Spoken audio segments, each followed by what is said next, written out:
আজকে আমরা শিখব আয়তক্ষেত্রের পরিসীমা সম্পর্কে।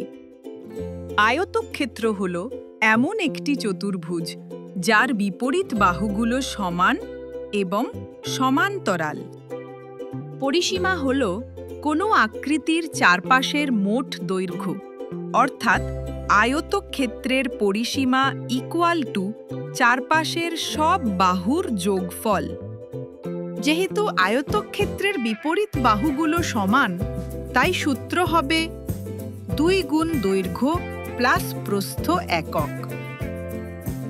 একটি আয়তক্ষেত্রের দৈর্ঘ্য 8 সেমি এবং প্রস্থ 5 সেমি হলে পরিসীমা হবে পরিসীমা = 2 গুণ 8 প্লাস 5 2 গুণ 13 26 সেমি।